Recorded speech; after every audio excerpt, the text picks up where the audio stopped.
Cada aporte realizado significa uma menor dependência de outros fatores, como a política, para o nosso futuro.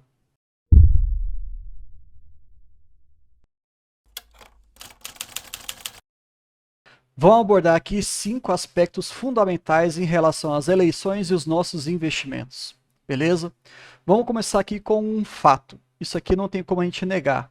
Não quero saber se vai ser questionado ou não a apuração feita na urna, ou, enfim. O grande ponto aqui é a gente levantar um dado fundamental.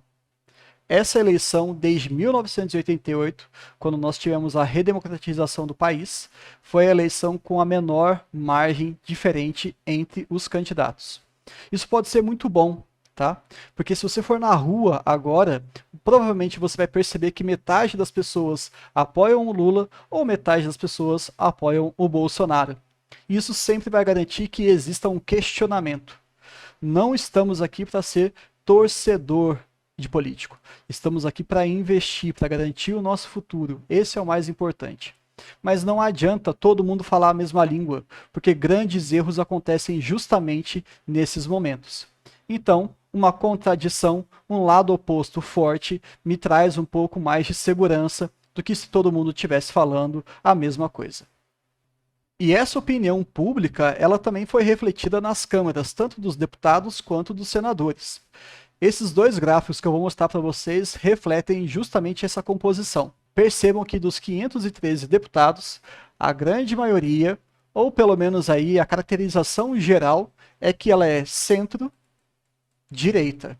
Mesmo que o nosso próximo governo seja de esquerda, essa composição de deputado é interessante sim. E isso também acabou sendo refletido no nosso Senado. A grande maioria é de centro-direita. Aí tem uma conclusão importante. Alguns acreditam que vai existir aí um boicote em relação à autonomia do executivo em relação a essas duas outras câmaras. Eu posso acreditar que isso realmente vai ser um embate quase que constante. Mas ao mesmo tempo, quando a gente tem tanto o executivo quanto os outros poderes alinhados, isso pode fazer com que grandes escândalos de corrupção ou grandes erros políticos acabem acontecendo. Pode ser proposital ou não. Então, esse reflexo do que nós encontramos na rua continua acontecendo nas câmaras, e isso para a gente é fundamental. E quando a gente entra no terceiro aspecto desse vídeo que eu quero conversar com vocês, e é importantíssimo, não me interessa se você é direita ou esquerda, tá? O grande fato é que a lei das estatais, promulgada pelo Michel Temer em 2016, trouxe uma grande resiliência em relação a essas empresas públicas. E por quê?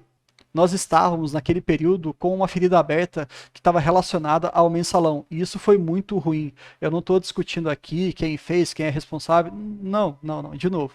Esse daqui não é o foco do vídeo. Mas nós pudemos perceber o quão forte foi o impacto dessa lei em 2022. Não tem como a gente negar, mas o Bolsonaro ele fez por diversos caminhos algumas tentativas de intervir na Petrobras, justamente porque o aumento do diesel, da gasolina, do próprio álcool estava impactando toda a sociedade. Se foi bom ou se foi ruim, o motivo que levou ele a fazer isso, qual que era a intenção dele, de novo, eu não vou entrar nisso, tá bom? Mas o fato é que ele não conseguiu. Se nós formos olhar preto no branco, teve um custo, um capital político extremamente alto. Tanto que deixou quieto isso de lado e seguiu ali com outras prioridades, que é o papel do executivo. E aqui um pequeno ponto em relação a algumas características da lei das estatais. Você precisa de algumas condições básicas para que os administradores eles assumam os seus cargos. Precisa ter uma reputação ilibada, um notório conhecimento na área, uma formação acadêmica compatível com o cargo e também uma experiência profissional mínima, que, se eu não me engano, é de 4 anos. Dessa forma, você consegue blindar naquela questão de cabide, de emprego, ou de você até fazer algum favor. Olha, eu te indico para esse cargo, mas você vai ter que ceder desse lado. Não. A gente pode ver que, por exemplo, a Petrobras, ela conseguiu atingir números e eficiências muito grandes desde a lei das estatais. E também eu vejo isso com bons olhos para o Banco do Brasil. É uma das principais, se não a maior posição na minha carteira, e eu, enquanto investidor, estou tranquilo. Quando eu falo que eu estou tranquilo, é porque o que me interessa são os resultados do Banco do Brasil. Não me interessa se o Lula vai ou não tentar fazer alguma coisa. Eu acredito nessa lei e uma das maiores provas reais disso foi justamente esse período de 2022. O quarto ponto desse vídeo, que eu acho que vale a pena você prestar atenção, e eu justamente deixei esses gráficos com uma qualidade bem baixa, é o seguinte: pouco importa o PL do Ibovespa, pouco importa o PL retirando a Petrobras e a Vale. Como assim, Bruno?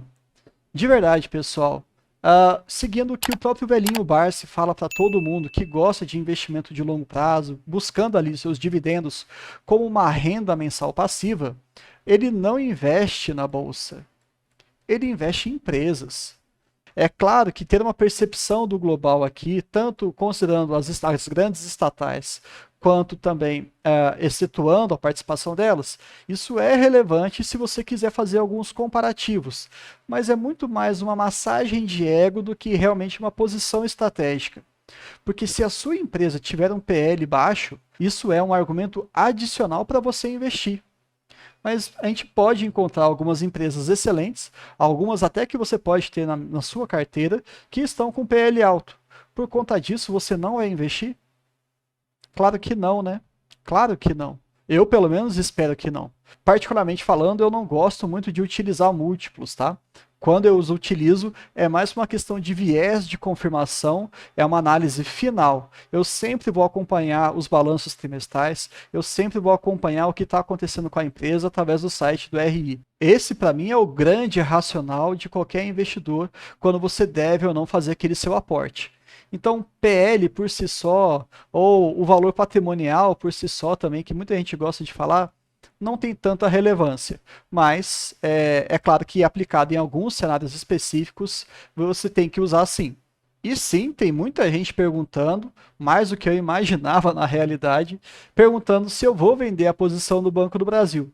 E a minha resposta é claro que não. Um dos bancos que mais tem apresentado resultados incríveis, ganhando mais de 86 milhões por dia de lucro líquido.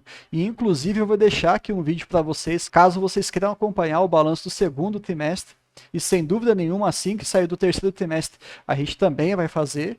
Mas percebam que seria muita inocência se a gente acreditasse que o Lula ele vai falar o seguinte: Banco do Brasil, agora você vai fazer isso. Klabin, você vai fazer aquilo. Vibra, vocês vão sair desse segmento. E vocês, do Bradesco, não vão ter mais poder fazer essa linha de crédito. E por que não? Transmissão Paulista e Taesa agora perderão todas as suas concessões. Não é assim que funciona. De novo, parem de ficar especulando, lidem com fatos.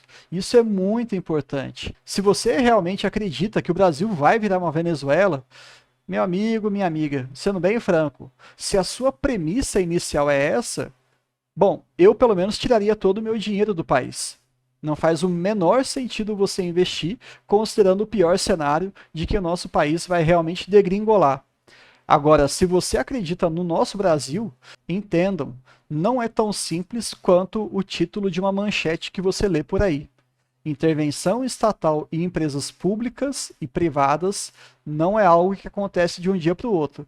E se acontecer, vários sinais serão dados antes. Isso eu não tenho a menor dúvida. E um último recado muito importante falando sobre uma estatal famosa, que é o Banco do Brasil. Pessoal, essa empresa tem mais de 200 anos. E eu já fiz também alguns vídeos falando sobre essas possíveis intervenções que aconteceram no passado. Mas me explica como é que ele sobreviveu todo esse período. Entendam, nós tivemos aí mais recentemente, né, pegando um recente, Primeira Guerra Mundial, Segunda Guerra Mundial, Guerra Fria, ditadura militar no país, redemocratização em 88, Collor, FHC, Lula 1, Lula 2, Dilma 1,5, Temer, Jair Bolsonaro 1 e agora Lula novamente. E o banco está firme e forte. Então não adianta entrar naquele desespero de vamos ter que vender tudo, vamos sair correndo, etc. É claro, se você perceber que isso está tirando o seu sono e você não quer investir mais no Brasil ou não quer mais ter empresas do próprio Banco do Brasil, sem dúvida nenhuma, eu acho que você está correto. Saia desse negócio. Mas percebam que tem muito barulho e pouca realização. Tem um filósofo muito antigo que ele fala que a gente sofre muito mais na nossa mente do que na realidade. E é isso que eu queria finalizar o vídeo de hoje. Percebam, lidemos com fatos, foquemos nas nossas empresas e, por favor, pensem antes de agir. Quando você toma uma atitude que está muito emocionada, geralmente a gente sofre. E se envolve dinheiro, pode ser catastrófico para você e para as pessoas que você ama. Por hoje é só. Vamos continuar com os balanços das empresas e até mais.